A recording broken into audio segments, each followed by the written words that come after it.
Elijah did such kind of a prayer because of his faith as well. Remember, he was a prophet. Every time he hears, he executes. Hindi pa ba naman natin makikita si Elijah rito na manampalataya sa Diyos? It's his faith like no other.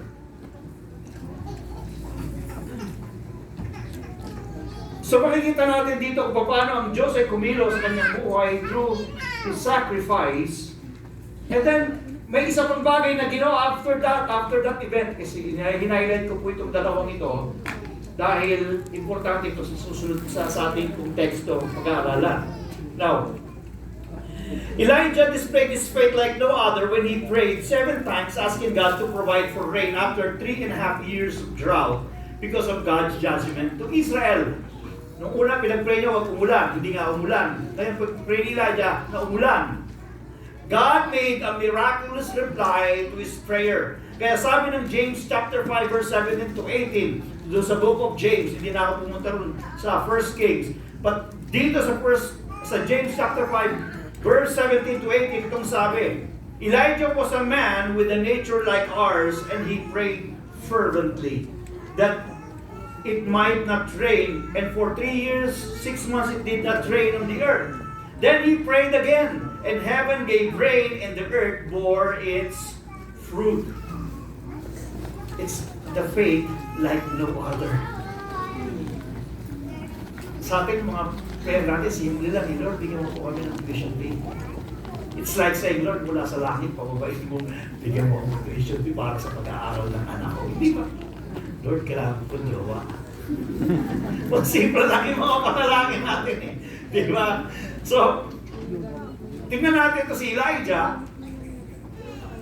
Kung hindi mapapataas ang kanyang pananampalataya, hindi siya magpipray ng ganito kasimple.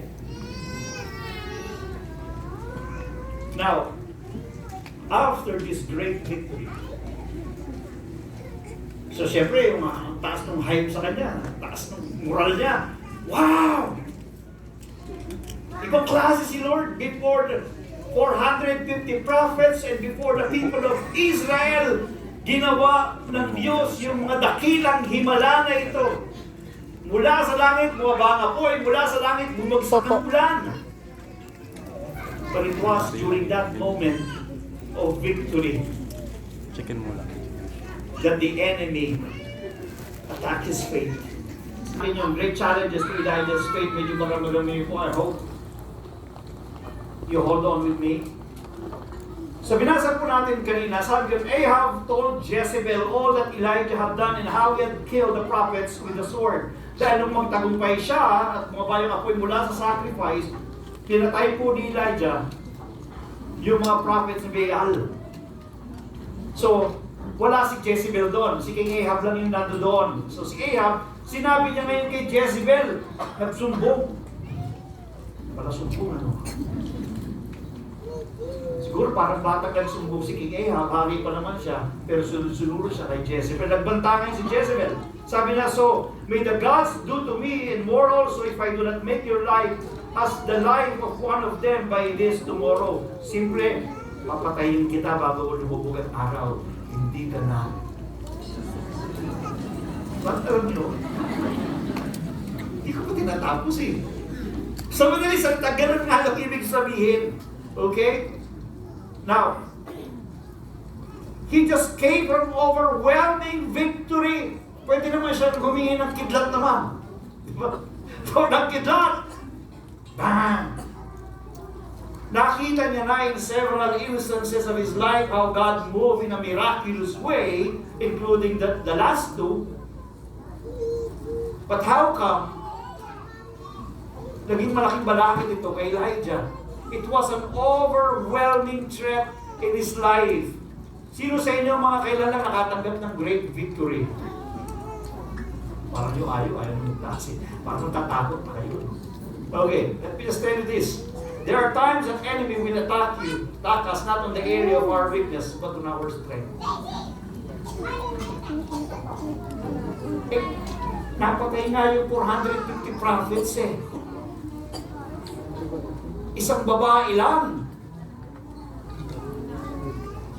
Isang babae lang nagbigay ng threat sa kanya, sumadsad na kagad yung kanyang pananampalataya. Why? Because the Bible says, then he was afraid.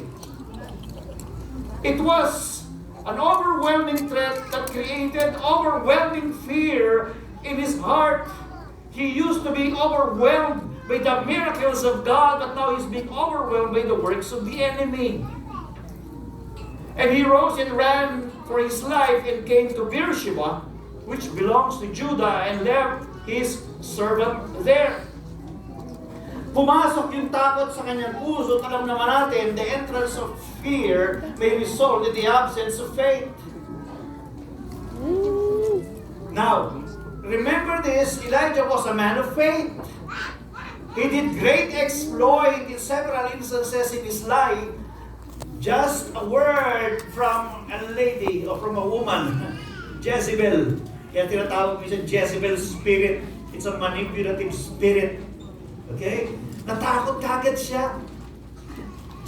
Minsan, kahit alam mo namang sinupply ni Lord lahat ng pangangailangan mo sa buhay, lahat ng panalangin mo sinagutan ng Panginoon, nakakasalubong ka lang ng isang problema matindi-tindi, para kung gusto mo na agad bumitaw sa Panginoon. And it affects the way you make your decision. Allowing fear to overwhelm us leads to a wrong decision and direction. Anong ginawa niya? He ran away and he went to Beersheba without him hearing from God that he should go there. Walang direksyon ng Panginoon sa kanya. Sabi, pumunta ka doon sa Beersheba. His decision was dictated by the fear that's in his heart, not by faith. When we make decisions out of fear, doon tayo nagkakamali. Instead of making decisions out of the faith that we have on what God can do. Namamali tayo ng direksyon, namamali tayo ng decision sa buhay, pag nakakapasok ang takot sa buhay natin. Fear makes us run away from the enemy, forgets previous victory, and leads us to misery. Yun po yung mga bagay na nangyayari. So tumakbo siya, hindi siya tumakbo kay Lord, pero tumakbo siya, papalayo sa kanyang enemy, samantalang siya pa nga nagyaya. Siya pa nga nagbanta kay King Ahab, napupuntahan niya at magkaroon sila ng sacrifice. Ang dami nun ha, 450 prophets yung kinalaban niya. Tapos ito isang babae lang, parang bagsak na ang dating niya.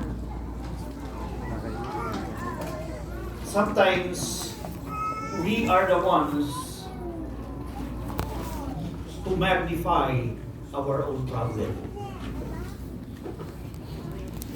If we magnify our own problem, somehow we tend to belittle our God.